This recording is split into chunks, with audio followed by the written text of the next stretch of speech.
देख रहे हैं जी न्यूज, आपके साथ हूं मैं रूबिका लियाकत। ताल ठोके में आप सभी का बहुत बहुत स्वागत है।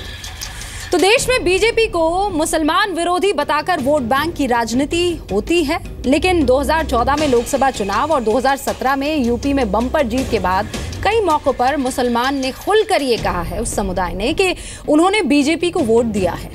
3 तलाक जैसे विवादित मुद्दे पर मुसलमानों के बड़े वर्ग ने बीजेपी सरकार पर भरोसा जताया, लेकिन मुसलमानों के भरोसे पर खुद सरकार ने ही सवालिया निशान आज की तारीख में लगा दिया है।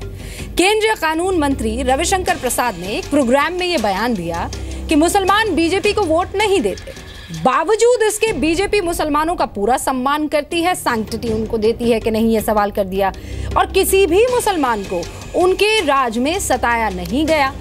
सवाल यह है कि रविशंकर प्रसाद को यह बताने की जरूरत क्यों पड़ गई साहब कि बीजेपी राज में किसी मुसलमान से भेदभाव नहीं होता है। और जब रविशंकर प्रसाद ये कहते हैं कि मुसलमान बीजेपी को वोट नहीं करते, फिर भी उनका पूरा सम्मान है, तो क्या इस बयान में एहसान का भाव झलक रहा है? सरकारें क्या किसी समुदाय पर एहसान करती है? भारत में इस वक्त करीब 18% टू बी प्रिसाइज मुसलमान रहते हैं, और हम मानते हैं कि मुसलमान की तरक्की के साथ ही देश का विकास होगा। तो फिर सबका साथ सबका विकास का नारा देने के बावजूद क्या बीजेपी मुसलमानों को अलग करके देख रही है?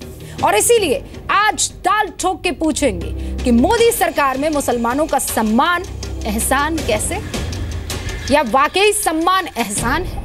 और जिस देश में विपक्षी पार्टियों पर मुसलमानों को वोट की मंडी का सामान बना देने के आरोप लगातार लगते रहे हैं, वहां रविशंकर प्रसाद ने सच बोलकर क्या अपराध किया, और सबका साथ सबका विकास को वोट बैंक के तराजू पर क्यों तौला जाए? इन्हीं सवालों पर आज हमारी बहस केंद्रित रहने वाली है। लेकिन उससे पहले कि मैं खास मेहमानों से आपका इंट्रोडक्शन और तारुफ करवाऊं, एक छोटा सा रिपोर्ट, सवालों से भरी ये छोटी सी रिपोर्ट आपके सामने।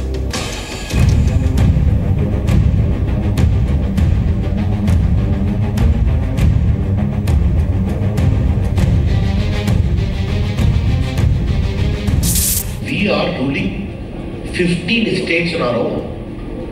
We have got 13 chief ministers. We are ruling the country. Have we victimized any Muslim gentlemen working in industry or in service? Have we dismissed them? We don't get Muslim votes, I acknowledge very clearly. But have we given them proper sanctity or not? मैं उनको सिर्फ इतना ही कहूंगा कि लफ्ज we इस्तेमाल मत करिए। ये कॉन्स्टिट्यूशन ने हमको राइट्स दिए हैं, आपने नहीं दिए हैं। अगर हम यहाँ पर अपने राइट्स हासिल कर रहे हैं तो आपके रहमो करम पर नहीं। देखिए, ये मुसलमानों के साथ साथ उनके यहाँ जो मुसलमान मेंबर हैं बीजेपी के, चाहे वो मुख्तार अब्बास नकवी हों, चाहे वो MJ अकबर हों, चाहे वो शाहनवाज हुसैन हो, या बीजेपी के पुराने लीडर सिकंदर बख्श साहब हुआ करते थे, तो स्वाभाविक रूप से उनसे पूछना चाहिए कि इनको क्यों रखा है। मुस्लिम उनको वोट नहीं देते हैं, ये बात सही है, लेकिन उनको अपने गिरेबान में झांकना चाहिए कि वो क्यों नहीं देते। ये उनकी गलतफहमी है। ये इस तरह की राजनीति मत करें, ऐसी सियासत करें जिसमें गरिमा हो, सब समुदाय को लेकर के चले। ताल ठोक के पहला सवाल, सबका साथ सबका विकास, फिर मुस्लिम कार्ड क्यों? दूसरा सवाल, सरकार में मुस्लिमों का सम्मान एहसान कैसे? तीसरा सवाल, क्या सरकार की मुस्लिम पॉलिसी का सच बताना गुनाह है? आज का चौथा सवाल, मुस्लिमों पर सियासत सही और सच बोलना अपराध है?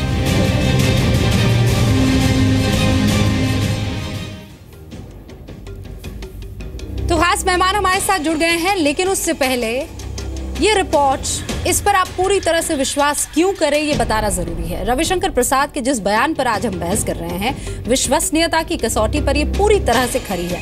रविशंकर प्रसाद ने जिस प्रोग्राम में ये बयान दिया, उसमें जी मीडिया रिपोर्टर तो मौजूद नहीं थे, लेकिन इस संबंध में कई प्रतिक्रियाएं इस खबर की पुष्टि करती है, यानी गवाह और एक्सपर्ट के तौर पर। साथ ही वीडियो की तकनीकी विश्वसनीयता पर आप पूरी तरह से यकीन कर सकते हैं। खास मेहमानों से तारुफ करवाऊं उससे पहले बता दूं कि मोदी सरकार में केंद्रीय मंत्री गिरिराज सिंह हमारे साथ जुड़ गए हैं और ये कुछ ही क्षण के लिए हमारे साथ बनेंगे, लेकिन बाकी जो मेहमान हैं उनसे भी आपका तारुफ मैं करवा देती हूँ। गिरिराज जी, मैं आपके पास आऊँ उससे पहले, पवन खेड़ा साहब प्रवक्ता है कांग्रेस के, 15 साल तक दिल्ली की पूर्व मुख्यमंत्री शीला दीक्षित के राजनीतिक सचिव रह चुके हैं। सर, आपका स्वागत है। सैयद असीम वक़ार साहब ऑल इंडिया मजलिस इत्तेदाउल मुस्लिमीन के नेता हैं। AIMIM से पहले समाजवादी पार्टी से जुड़े हुए थे, समाजवादी पार्टी के प्रवक्ता भी रह चुके हैं। आपका भी स्वागत है सर। प्रोफेसर सिन्हा, राकेश सिन्हा साहब भी यहाँ हमारे साथ जुड़े हुए हैं स्टूडियो में। RSS विचारक है, दिल्ली यूनिवर्सिटी में राजनीति शास्त्र में एसोसिएट प्रोफेसर है, इंडिया पॉलिसी फाउंडेशन के फाउंडर और ऑनररी डायरेक्टर है। RSS के संस्थापक डॉक्टर KB हेडगेवार की जीवनी भी लिख चुके हैं। सर, आपका भी बहुत बहुत स्वागत है। डॉक्टर पात्रा, पात्रा प्रवक्ता है, बीजेपी के राष्ट्रीय प्रवक्ता, पेशे से सर्जन है, बीजेपी की सेंट्रल कमेटी में ओडिशा का प्रतिनिधित्व करते हैं। और अब से कुछ ही देर में हमारे साथ डॉक्टर पात्रा, आपका भी स्वागत है। और अब से कुछ ही देर में हमारे साथ TR रामचंद्रन साहब भी जुड़ेंगे, वरिष्ठ पत्रकार हैं, 40 सालों का अनुभव रखते हैं, देश की राजनीति किस तरीके से रही है। अब सारे मेहमानों के पास मैं आऊँ उससे पहले, चूंकि गिरिराज सिंह जी के पास कुछ ही समय है और इसीलिए उनका रुख करना जरूरी है। सबसे पहले तो सर, आप इस बयान से सहमत हैं या असहमत है, कानून मंत्री ने जो कहा है? देखिए, मुझे समझ में नहीं आ रहा है कि मीडिया हाय तौबा क्यों मचा रही है। अगर रविशंकर जी ने कहा तो कौन सा गुनाह किया। ये आज की तारीख में मैं ये कहना चाहूँगा, क्या ये सच नहीं है जब कश्मीर के अंदर बाढ़ आता हो तो सेना उन्हें मदद करती हो और सेना के पीठ पर पत्थर फेंका जाए, गोली चलाया जाए, आतंकवादी जो उन्हें मारता है या आतंकवादी अटैक करते हैं उनको समर्थन करे। ये जो आज बोल रहे हैं, जिनका स्टेटमेंट आप दिखा रहे हैं, ये तुष्टीकरण की राजनीति करने वाले लोग उन्हें भ्रमित करते हैं, उनकी जुबान ऐसे चीज़ों पर बंद हो जाती है। ये सियासी करते हैं और ऐसी सियासत करते हैं कि समाज में उन्हें भ्रमित करने का काम किया है। और आज ये भी सच है कि मैं आपके ताल ठोक करके कह रहा हूँ कि हम बिहार से आते हैं। मैं गुजरात का उदाहरण लेता हूँ कि आज गुजरात में जब से बीजेपी की सरकार है, नरेंद्र मोदी जी मुख्यमंत्री रहे, वहाँ आप देखें नौकरियों में मुसलमानों की संख्या, आप देखें वहाँ GDP, और जो बिहार के लालू प्रसाद जी और नीतीश कुमार जी हैं जो तुष्टीकरण की राजनीति करते हैं। अब गुजरात से निकलकर देश आ गया है ना, प्रधानमंत्री नरेंद्र मोदी के हाथ में अब देश आ गया है। अब वो गुजरात पीछे मैं तो बिहार जा रहा हूँ। ठीक है, मैं ये कह रहा हूँ कि ये लोग अगर भ्रमित करते हैं, अगर भ्रमित करते हैं, गिरिराज जी भ्रमित करते हैं और वाकई आपके राज्य में नहीं हो रहा है मुसलमानों के साथ भेदभाव, तो ये बताने की क्यों जरूरत पड़ रही है? क्यों? हाँ, जरूरत है कि आज NDA की सरकार, नरेंद्र मोदी की सरकार ने अगर LPG गैस कनेक्शन हमने बांटने का काम किया तो हमने नहीं देखा सबका साथ, सबके विकास के साथ हमने बांटने का काम किया। ये लोग जिस ढंग से मुस्लिम विरोधी हमें करार देते रहे और जो पॉलिटिकल तुष्टीकरण नीति के तहत रहे, मैं उनको बताना चाहता हूँ, मैं तो सबका साथ सबका विकास के तहत करते हैं, करते रहेंगे, लेकिन आप भी अपना नजरिया बदलिए। किनके नजरिए की सर आप बात कर रहे हैं? मुसलमानों की? जिनके नजरिए पर चर्चा हो रही है देश में, तो लगता है एक अच्छा, मुझे ये एक बात बताइए गिरिराज जी, अगर कोई जातीय सम्मेलन कर बहुत फैन फॉलोइंग है देश में, जो भी आप कहते हैं वो सुना जाता है, उसको परखा जाता है। मुझे ये बताइए, मुसलमान वोट करते हैं आज की तारीख में या नहीं करते हैं बीजेपी को? मैंने तो कहा, रविशंकर जी ने जो कहा वो सच कहा।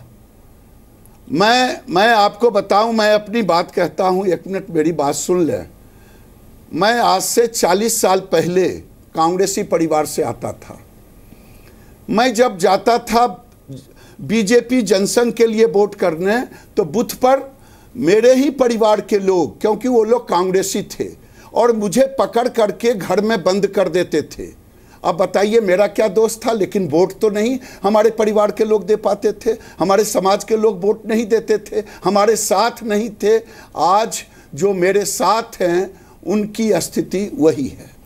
हम चाहते हैं, वो चाहते हैं, लेकिन ये तुष्टीकरण वाले लोग उन्हें इतना दूर कर रखा है, वो हमसे दूर रहे। मैं यही सच तो कह रहा हूं कि मैं उनके हित की बात करते रहूंगा। आज अगर सच्चर कमेटी का रिपोर्ट आया है, कौन दोषी है? आपकी बातों में विरोधाभास है। आप समाजवादी बताए कि कानून मंत्री जो बात कह रहे हैं वो सही कह रहे हैं, फिर दूसरी बात आप ये कह रहे हैं कि वो देना चाहते हैं पर दे नहीं पा रहे हैं। एक तो उनके हाथ कौन बांध रहा है? आप इसका मतलब ये कह रहे हैं कि मुसलमान इतना समझदार नहीं है देश का कि उनको कोई बरगलाता है और वो वाकई बेवकूफ बन जाते हैं। देखिए साहब, देखिए जो हालात है वो रविशंकर जी ने बयां किया है। आप इसका पोस्टमार्टम करें या स्लाइस काट काट करके आप माइक्रोस्कोप पर देखें, बात सही है। और इसे कहने की हिम्मत अगर रविशंकर जी ने की तो कोई गुनाह नहीं किया है। और आप लोग इसका जितना करना हो पोस्टमार्टम करें, लेकिन रविशंकर जी ने सही कहा। सर तो अब ये बताइए कि ये बीजेपी का दर्द है जो बयां हो रहा है कि मुसलमान उनके साथ नहीं है? देखिए, सब चीज कहा नहीं जाता है। जो हालात है उसको रवि जी ने एक्सप्लेन की है। और मैं समझता हूं जो महानुभाव को आप दिखा रहे हैं, ये कानून कह रहे हैं कि ओवैसी साहब कि ये मेरा कानूनी हक है। कानूनी हक तो है ही सबको, लेकिन सामाजिक समरसता, हमने कौन सा गुनाह किया? अगर कश्मीर में हमने बाढ़ में मदद की तो हमने गुनाह की। प्रधानमंत्री 3 दिन तक रहे तो क्या गुनाह किया? हम अगर सबके साथ मिलके काम कर रहे हैं तो गुनाह किया। अगर आपका दुर्भावना रहेगा, आप मेरे साथ उस व्यवहार उस तरह से, तो मेरी पीड़ा तो होगी, मैं तो सच कहूंगा।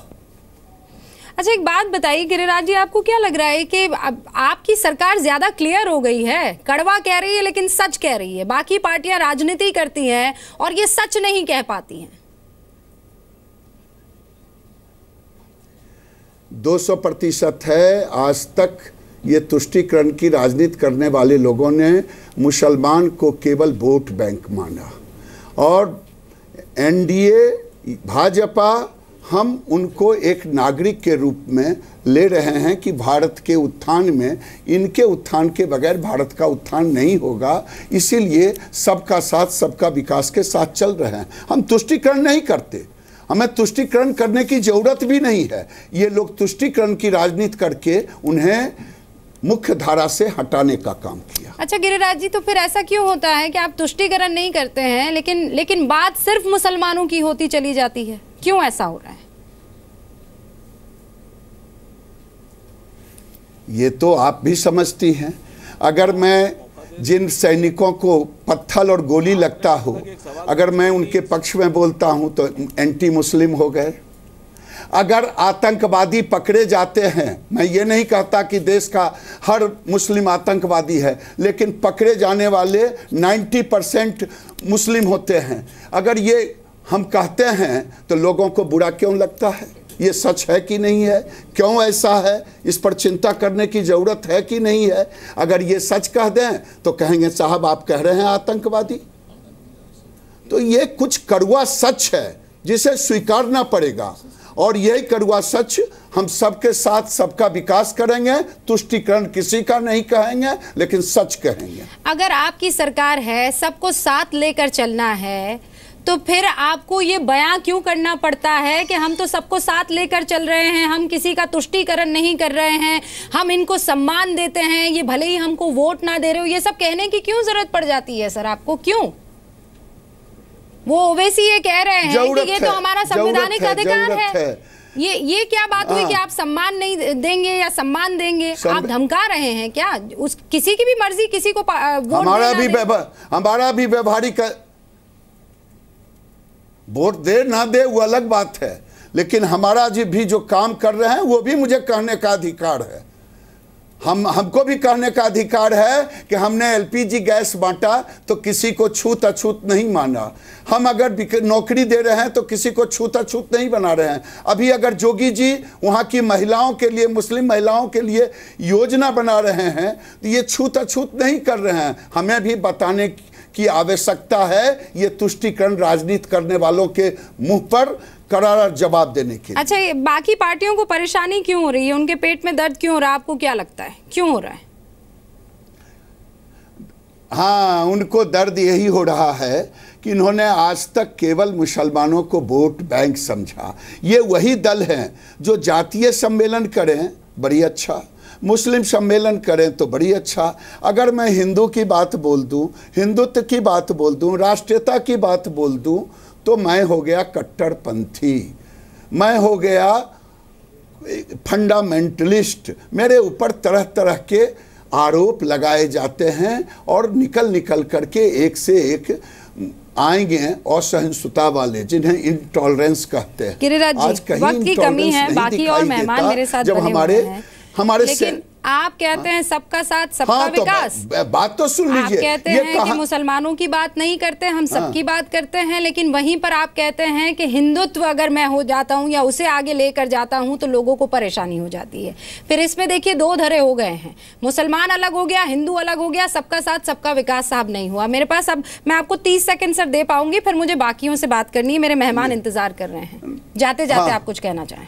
हाँ, नहीं ठीक है, आप बात करें। हिंदू पर अत्याचार हो तो हिंदू के पक्ष में अगर खड़े हो गए तो हम हो गए कट्टरपंथी, और दूसरे पर हो तो बोले तो हो गए सेकुलर। तो ये अब नहीं चलने वाला है देश में। अगर हिंदुओं पर अत्याचार होगा तो हिंदुओं के पक्ष में अगर हम खड़ा होते हैं तो कोई गुनाह नहीं करते हैं। यही मैं कह रहा हूं, यही है सबका साथ सबका विकास, किसी का अपीजमेंट नहीं। ठीक है गिरिराज जी, बहुत बहुत शुक्रिया हमसे बातचीत करने के लिए, लेकिन उस बात की क्लैरिटी के साथ मुझे उसका जवाब नहीं मिल पाया। जब सबका साथ सबका विकास तो हिंदू अलग, मुसलमान अलग, सिख अलग, ईसाई अलग कैसे हो जाता है? बहरहाल अब मैं आपके पास नहीं आ पाऊंगी, आपके पास वक्त की वैसे भी कमी थी। सैयद असीम साहब, मैं शुरू करती हूँ। रामचंद्रन जी, मैं एक बार फिर से आपका स्वागत कर देती हूँ, आप नहीं थोड़ा देर से हमारे साथ जुड़े हैं। सैयद असीम साहब, ये मोदी सरकार के मंत्री जी के बयान को आप कैसे देख रहे हैं? सबसे पहली बात तो मैं मजलिस इत्तेहादुल मुस्लिमीन का राष्ट्रीय प्रवक्ता हूं, और अभी आपका मैं इंटरव्यू सुन रहा था। आपने बिठा के हम लोग को इंटरव्यू सुनाया जी की तरफ से, और बहुत अच्छा आपने इंटरव्यू लिया। आपने एक सवाल नहीं पूछा जिससे आपके इंटरव्यू पे सवाल खड़ा हो गया। ये वही गिरिराज सिंह हैं जो बिहार में चुनाव लड़ रहे थे, तो उन्हीं ने एक ऐलान किया था कि जो मोदी को वोट नहीं देगा उसको पाकिस्तान फिकवा देंगे, धक्के मार के, लात मार के पाकिस्तान भेज दिया जाएगा। तो आपने क्यों इनसे सवाल ये नहीं पूछा? आज मुसलमानों की हमदर्दी इनको दिखती है। आप ओवैसी साहब के बयान पर यहाँ बहस कर रहे हैं। रविशंकर प्रसाद के पैदा होने से पहले देश का संविधान लिखा गया था, और उस संविधान में लिखा गया है not for only Muslim, Sikh, Jain, बौद्ध, क्रिश्चियंस, दलित और हिंदू, इन सबको अपनी जिंदगी अपने तरीके से जीने का अधिकार है, और सबको इस मुल्क में बराबर की हक दिया जाएगा, और रहने की गुंजाइश सबके लिए बराबर है। रविशंकर प्रसाद जी मुसलमानों को धमका रहे हैं, डरा रहे हैं, या क्या करना चाहते हैं? क्या ये सरकार किसी के निजी सरकार है? ये देश की सरकार नहीं है। ठीक है सैयद असीम साहब, ठीक है, मैं आगे बढ़ूं उससे पहले सरकार का मंत्री बोलता है, मैं आपसे पूछ रहा हूं कि आपको गिरिराज सिंह से आपको पूछना चाहिए था। सैयद असीम साहब, एक सेकंड, कानून मंत्री के बयान पर बहस हो रही है साहब, बहस गिरिराज के बयान पर नहीं हो रही है, वो पास्ट हो गए हैं। आज प्रेजेंट पे रहना हमें आता है, और प्रेजेंट पर हम चर्चा करें। आपने इंटरव्यू लिया, आपको एक सवाल पूछना चाहिए था। ठीक है, अब मैं वही तो कह रही हूँ, मुझे आपसे बात करनी चाहिए थी, मुझे आपसे बात करनी चाहिए थी, ये सवाल मिस नहीं होता। बिल्कुल सही कह रहे हैं। अब बहरहाल मुझे आगे बढ़ने दीजिए। पवन खेरा साहब भी हमारे साथ बने हुए हैं। पवन जी, मुझे ये बताइए, ये सरकार साबित क्या करना चाह रही है, या मोदी सरकार के ये मंत्री क्या प्रूफ करना चाह रहे हैं कि मुसलमानों से भेदभाव नहीं किया जाता है? सरकार को ये बताने की क्यों जरूरत पड़ती है? बताने की जरूरत रूबिका जी इसलिए पड़ती है क्योंकि हम और आप और शायद सरकार भी जानती है कि सड़क पर हो क्या रहा है। ये सिर्फ और सिर्फ लिप सर्विस, जिसको कहते हैं लफाजी, करते रहेंगे कि हम तो सबका साथ सबका विकास करते हैं, हम ये हैं हम वो हैं। न स्वतंत्रता संग्राम में इनका कोई योगदान, न संविधान के निर्माण में इनका कोई योगदान। तो इनको हम कैसे मान लें? न इनका आज़ादी के प्रति कोई कद्र है, न ये संविधान को समझते हैं, न ये किसी कानून को समझते हैं। देश का कानून मंत्री इस तरह की बात कर रहा है और हम सुन रहे हैं। ये तो हम सबके लिए शर्मिंदा होने की बात है। कैसे उन्होंने आकर बोल दिया, एहसान जता रहे हैं वो किसी पर। अरे ये संविधान सबके लिए है, कोई वोट दे या ना दे उससे क्या अर्थ है। 71% लोगों ने मोदी जी को वोट नहीं दिया, उनमें से मैं भी हूं। तो क्या हम इस देश में नहीं रहेंगे अब? अच्छा पवन ये तो साहब, वही मानसिकता है जो गिरिराज सिंह लेकिन जी एक की बिहार बात में दिखी सच्ची थी, तो कह दी, कि जो हमें वोट नहीं देता वो पाकिस्तान चला जाए। आप तो ये कहते हैं कौन? पवन साहब सुनिए एक सेकंड, अब आप ये सुनिए कि कई ऐसे मुसलमान हैं जो कहते हैं हम बीजेपी को वोट नहीं करते हैं। अब अगर कानून मंत्री ये बात सच्चाई से कह रहा है तो इसमें गड़बड़ी क्या है? इसमें किसी को क्यों चिंता हो जानी चाहिए? सच्ची बात बोल रहा है, कड़वा सच है लेकिन है। मुझे एक बात बताइए, आप इलेक्शन, हाँ रुबिका जी, आप इलेक्शन जीत गए या हार गए जो भी होता है, उसके बाद आप ये बात बखान कर करके क्यों बोल रहे हो कि जो हमें वोट नहीं देता हम उसके लिए भी काम करें? यही सरकार है। अच्छा, आपकी बातों का जवाब देना चाह रहे प्रोफेसर सिन्हा, होना चाहिए इलेक्शन, क्यों होना चाहिए बूथ वाइज? पवन जी, मैंने आपकी बात सुनी। मैं दो बातें कहना चाहता हूं। पहली बात कि इसी देश के प्रधानमंत्री ने जब कहा इस देश के संसाधनों पर माइनॉरिटीज का पहला अधिकार है, क्या ये बयान किसी भारत के प्रधानमंत्री को देना चाहिए? क्या भारत, मैंने आपकी बात सुनी, मैंने हस्तक्षेप नहीं, कमजोरों के लिए कहा था, मैं बोल लूं, कमजोरों और दलितों और माइनॉरिटीज के लिए मैं बोल लूं, उसके बाद आपको नहीं, आप गलत बात करेंगे तो जवाब दिया जाएगा। नहीं तो आप मुझे कह दीजिए, मैं चुप ही रहता हूं, मैं सारी गलत बात करूं। मेरी बात सुन लीजिए। देखिए मैं भागा नहीं जा रहा हूं, मैं कोई कोर्ट नहीं है। आपको जब खंडन करना चाहते हैं तो स्वागत है, आप मेरी बात सुन लीजिए। पवन जी सुन लीजिए, यदि मैं गलत बोलूंगा आप गूगल सर्च कर लीजिए, गवर्नमेंट का बयान देख लीजिए। चलिए मैं उससे आगे बढ़ता हूं। देखिए इंटरनेशनल से लेकर नेशनल मीडिया तक को देखकर आप राजनीति करते हैं। हम लोग गूगल वाले लोग नहीं, हम लोग जमीन वाले लोग हैं। नहीं, आप जमीन पर रहिए ना, आप गूगल रिसर्च, आप गूगल की किताबें पढ़ कर बैठ कर यहाँ उल्टे सीधे ज्ञान पैदा करते हैं। एक सेकंड हम लोग जमीन पे आते हैं, आप नहीं आए हैं, गंभीर मुद्दा है, गूगल रिसर्च बहस कर रहे हैं। मैंने ये कहा गूगल में प्रधानमंत्री का बयान ढूंढ लीजिए, सबसे आसान रास्ता है गूगल में प्रधानमंत्री का बयान ढूंढ। गूगल की जिंदगी में ऐसी कमरे से बाहर निकलकर गूगल के अलावा जमीन पर चलिए। अरे सुन तो लीजिए, देखिए मिर्च का स्वाद तीखा होता है। इनको मिर्च, ये मैं तभी पहला ही सेंटेंस बोला, पहला ही बयान मैंने दिया कि आपको तीखा लग गया। अब आगे सुनिए।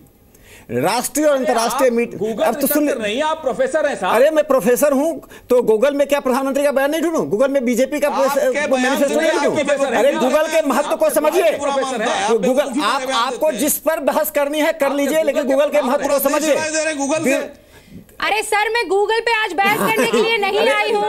मैं मुसलमानों पर कानून मंत्री के बयान को लेकर चर्चा करने के लिए आई हूँ। सैयद साहब, पवन साहब, इट्स अ रिक्वेस्ट। जनरली इस डिबेट में हम आवाज बंद नहीं करते हैं। सर सुन लीजिए, सैयद साहब, सब्र का नाम सुना है आपने? सब्र। अब मैं आगे बोलता हूं कि अभी वाशिंगटन पोस्ट और न्यूयॉर्क टाइम्स में एक रिपोर्ट छपा कुछ दिन पहले, जिसमें कहा गया कि मोदी सरकार के दौरान अल्पसंख्यकों के साथ दोहरा व्यवहार हो रहा है। आप जाइए, वाशिंगटन पोस्ट के आर्काइव में जाइए, न्यूयॉर्क टाइम्स के आर्काइव में जाइए, लंदन के द गार्जियन के आर्काइव में जाइए, क्या रिपोर्टें छप रही हैं। यदि भारत सरकार का एक मंत्री कहता है कि यदि आप वोट नहीं भी देते हैं तब भी किसी प्रकार का भेदभाव नहीं होता है, यह तो सकारात्मक बयान है जो सरकार कह रही है कि वोट गवर्नेंस को प्रभावित नहीं करता है।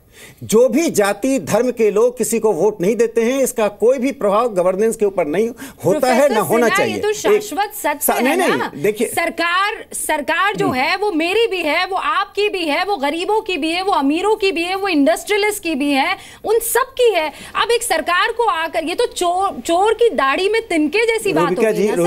रुबिका जी, यदि सरकार के ऊपर बार बार यह आघात होता है, ये प्रोपेगेंडा किया जाता है कि सरकार मुसलमानों के साथ या अल्पसंख्यकों के साथ भेदभाव कर रही है और यहाँ मुसलमानों का जीना दुर्भर हो गया है, तो क्या सरकार के मंत्री को बयान देकर कहना नहीं पड़ेगा कि ऐसा नहीं हो रहा है? और उन्होंने ये बयान दिया कि हमारे जितने शासन हैं, जहाँ 15 मुख्यमंत्री हैं, केंद्र में 77 में सरकार रही, 67 से लेकर लगातार जनसंघ भारतीय जनता पार्टी की सरकारें रही, तब से आज तक इसके बावजूद भी कि मुसलमानों का ध्रुवीकरण रणनीति के तहत बीजेपी और जनसंघ को हराने के लिए होता रहा है, जनसंघ और भारतीय जनता पार्टी ने मुसलमानों के साथ राजनीतिक डायलॉग के साथ साथ सांस्कृतिक और सभ्यताई डायलॉग करना चाहा। ठीक है, इसलिए हमने कहा अरे बकार साहब मोहम्मदी हिंदू हैं, आप तो मोहम्मदी हिंदू हैं, आपके पूर्वज हिंदू थे, आप क्यों बेकार बातें कर रहे हैं? आप जिस पार्टी का दामन पकड़े हुए हैं, इनको मैं एक बात बता दूं, बहुत बोल रहे हैं, जिस पार्टी का दामन पकड़ रहे हैं वह पार्टी देश के विभाजन का कारण थी, वो देश के विभाजन का कारण थी। हैदराबाद में राजकारों की पार्टी के दलाल बन रहे हैं, आप राजकारों की पार्टी की दलाली कर रहे हैं। बस एक सेकंड सैयद साहब, मेरे दो मेहमान कब से बैठे हुए हैं? एक सेकंड रुकिए, वक्त जाया मत कीजिए, एक सेकंड रुकिए। आप लोगों ने क्या किया हिंदुस्तान? अरे राजकारों का स्वागत कीजिए। आप मुसलमान राजकार का नाम मालूम है क्या? इनसे पूछिए राजकार कौन थे? राजकार कौन था? राजकार कौन था?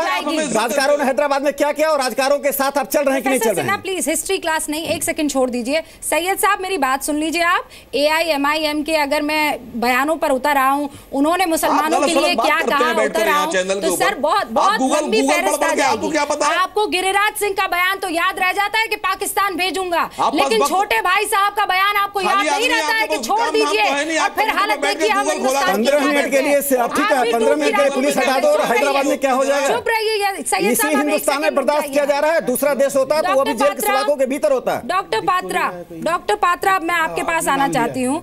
मुझे ये बताइए, क्या कानून मंत्री को इस तरीके का बयान शोभा देता है कि हम सम्मान देते हैं, हम सैंक्टिटी देते हैं या नहीं देते हैं? साहब आप कौन होते हैं? वो तो कॉन्स्टिट्यूशन देगा। देखिए रूबिका जी, पहले तो मैं बताऊं 22 मिनट तक का डिबेट मैं सुन नहीं पाया हूं, मैं अभी जुड़ा हूं आपके साथ, तो मैं बता दूं कि मैं सुना नहीं हूं। बाकी जो कानून मंत्री ने कहा, ये तो बाल की खाल निकालने वाली बात है। कौन सी उन्होंने कोई गलत बात नहीं कही।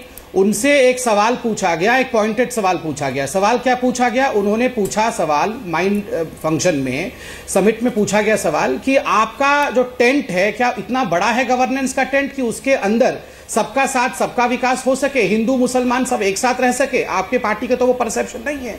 तो उन्होंने जवाब दिया कि एक फॉल्स परसेप्शन हमारे पार्टी के खिलाफ बनाया गया है। बहुत वर्षों से ऐसा एक परसेप्शन बनाया गया है मानो मुसलमान हमारे लिए वोट नहीं करता है, और मैं भी कैंडिडली मानता हूं, हकीकत रूप से मानता हूं कि हाँ एक ऐसा परसेप्शन बना है, मगर हम तो उनके लिए काम करना चाहते हैं। हमारे मन में किसी प्रकार का चोर नहीं है, हमारे मन में किसी प्रकार का कोई षड्यंत्र नहीं है। हम चाहते हैं उनके लिए काम करें और करते हैं। कभी भी हमने उनको रोकने की कोशिश नहीं। सच्ची बताइए ईमानदारी से, मैंने पूरा बयान सुना है। तो परसेप्शन कहां से आ गया? मैंने पूरा बयान सुना है। He is saying it with surety, तो है doctor Patra. No, he is talking about the perception. He is talking about the perception that ऐसा एक परसेप्शन बनाया गया है, और सही बात है। बिल्कुल नहीं सर, मुझे नहीं लगता आपने कौन से हेडफोन लगा रखे थे जिसमें जब वो ये कह रहे हैं कि I am sure about it, वो जो है परसेप्शन में तब्दील हो जाता है। ऐसा नहीं है, आपको डिफेंड करना इज अ डिफरेंट थिंग, लेकिन कानून मंत्री ने जो बयान दिया है वो बिल्कुल क्लियर है। अब डॉक्टर पात्रा एक सेकंड, क्योंकि जैसा आप बहुत लेट हुए हैं डिबेट में शामिल, वैसे ही रामचंद्रन जी बहुत लेट शामिल हुए हैं। मुझे I need to do justice. एक सेकंड अब रुक जाइए। रामचंद्रन जी, वो एक कहावत है ना, मतलब ये लोकल उसमें कहते हैं कि ऐसा कोई सगा नहीं जिसको मुसलमानों ने ठगा नहीं। अभी देश की राजनीति में हर पार्टी के साथ लगता तो यही है सर। देखिए, मैं सबसे पहले तो ये कहना चाहूंगा कि मैंने वाजपेयी साहब का एक बड़ा लेंथी इंटरव्यू, मुसलमानों को ठगा नहीं। अच्छा, मेरे प्रोड्यूसर कह रहे हैं मुसलमानों ने ठगा नहीं, मुसलमानों को उसने ठगा नहीं। हाँ, 1998 में मैंने वाजपेयी का एक बड़ा लेंथी इंटरव्यू किया। And to cut matter short, एक बड़ा स्पेसिफिक सवाल, और ये पहला सवाल था, क्या अगर आप सरकार में आएंगे और आपको बहुमत चाहिए तो आप माइनॉरिटीज़ को बिल्कुल नकार देंगे? आपका उनका एक भी वोट नहीं चाहिए? उनका आंसर था बिल्कुल नहीं। ये बिल्कुल गलत बात है, बीजेपी की नीति ये है नहीं। हमको माइनॉरिटी कम्युनिटीज़ का वोट नहीं मिलेगा तो हम अपने आप में खुद में मेजॉरिटी नहीं बना सकते। सर, उत्तर प्रदेश इसका जीता जागता सबूत है आज की तारीख में। तो मैं देखता हूँ कि कई लोग जो बीजेपी में जो बयान देते हैं वो बिल्कुल ही कॉन्ट्रडिक्ट करता है जो उसकी अपनी पॉलिसी अभी है। दूसरी तरफ मैं देखता हूँ कि ये मेरा पर्सनल व्यू है, जो रविशंकर प्रसाद साहब ने जो बयान दिया और ये टॉक दिया कि हाँ ये अब सत्य है कि उनको बीजेपी मुसलमान के वोट नहीं मिल रहे, पर मेरे ख्याल में कुछ बात वो स्पष्ट करना चाहते हैं कि यही वजह नहीं है कि उनके खिलाफ जो भी एक्शन हो रही है। अब कई दादरी में जो हुआ सबको मालूम है, अलवर में हुआ रिसेंटली वो भी सबको मालूम है, बट आखिरकार जब से बीजेपी की सरकार आई है ऐसे इंसिडेंट्स रेगुलरली तो नहीं कहूँगा बट हर 6-7 महीने में एक होती है। शुरू हुआ पूना में जहां पर एक टेकी मारे गए जून के महीने में, जून के फर्स्ट हफ्ते में। तो आखिरकार अगर आपको कुछ कॉन्फिडेंस माइनॉरिटीज में देना है तो आपको मेरे ख्याल में ऐसे बयान बटरेसेस दिस पॉइंट कि आखिरकार हमने कोई डिस्क्रिमिनेशन नहीं की। डॉक्टर पात्रस, तो फिर ये बताइए ना, जो रामचंद्रन जी कह रहे हैं कि वहाँ टॉप नॉच जो हैं वो कुछ और कहते हैं, उनकी स्ट्रैटेजी कुछ और होती है, लेकिन मंत्री कुछ और बयान देते हैं, एक्शन कुछ और हो रहा होता है।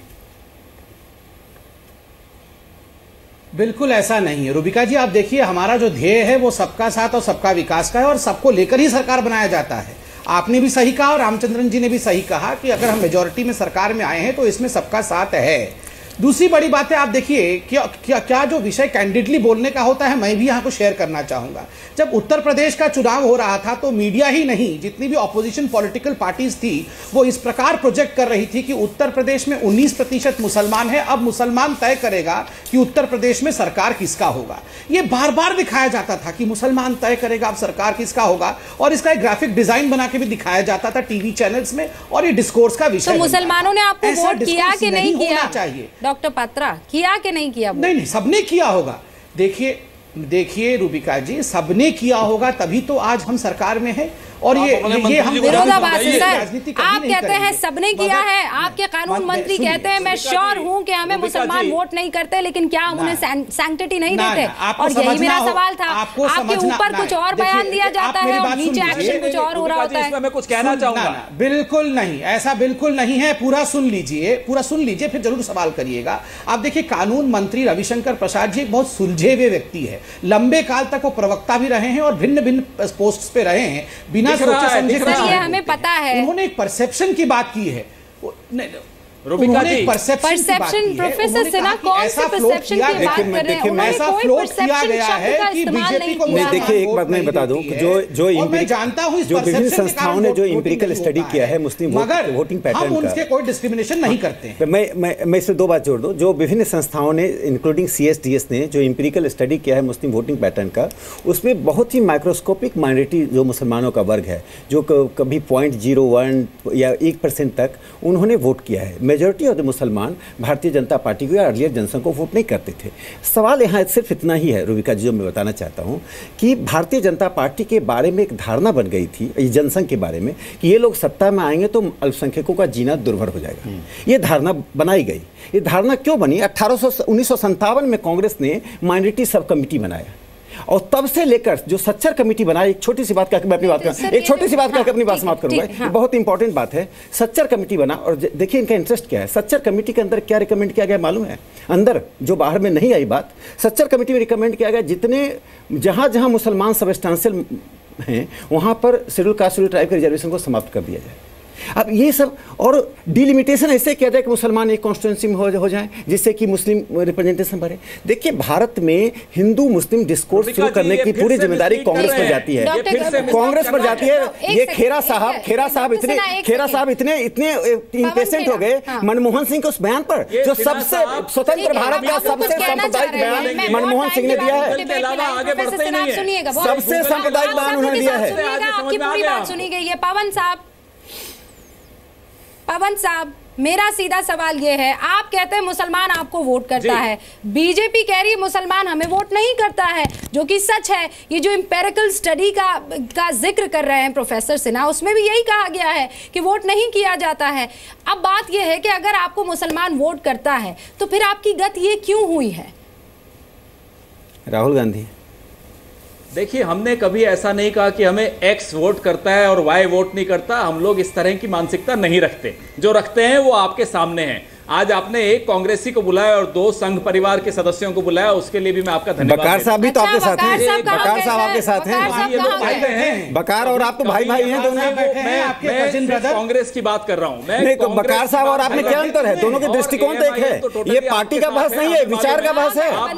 पार्टी नहीं, विचार का बहस है। अब 2 विचारों के बीच देश में लड़ाई चल रही है, एक तुष्टीकरण का, एक पंथ निरपेक्षता का। कभी ये कहते हैं कि मुसलमानों का वोट चाहिए ही नहीं, कभी कहते हैं कि हमें मुसलमानों का वोट ही नहीं चाहिए, कभी कहते हैं मुसलमान हमें वोट देते ही नहीं है, कभी कहते हैं मुसलमानों की वोट की वजह से उत्तर प्रदेश में जीते हैं। अब तो हमें भरोसा हो गया कि ये सिर्फ ईवीएम की वजह से जीते हैं। भाषण मैंने सुना है, नहीं आ रहा किससे वजह से जीते हैं।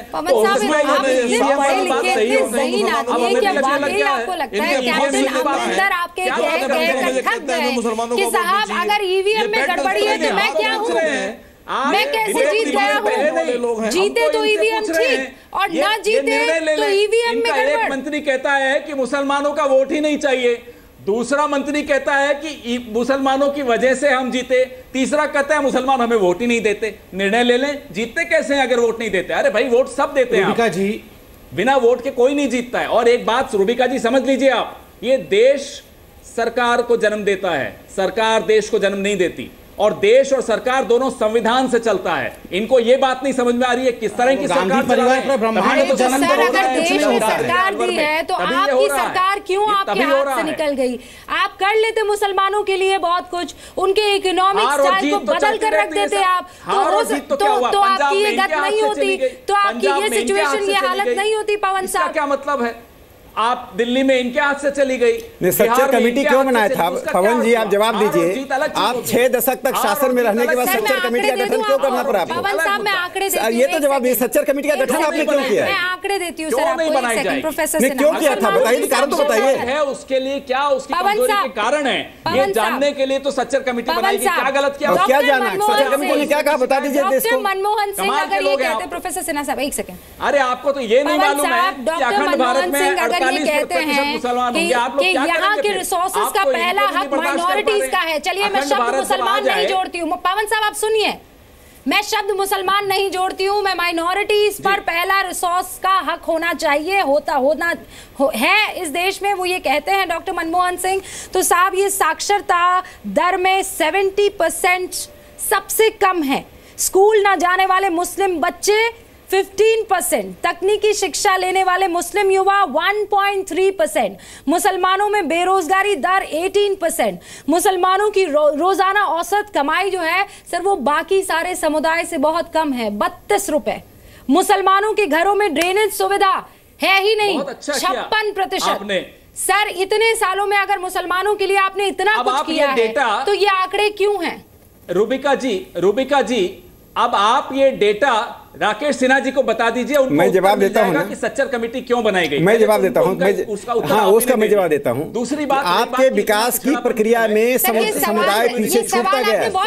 आपने मुसलमान, मैं तो जवाब देता हूं, 30 सेकंड जवाब दे दूं ना। क्यों आपने मुसलमानों के लिए क्या किया उस पर आपको मुझे जवाब देना होगा पवन खेरा, उस पर आपको जवाब देना होगा। और सच्चर कमेटी क्यों बनी क्यों नहीं बनी उसका जवाब मैं प्रोफेसर सिन्हा से ले लूंगी।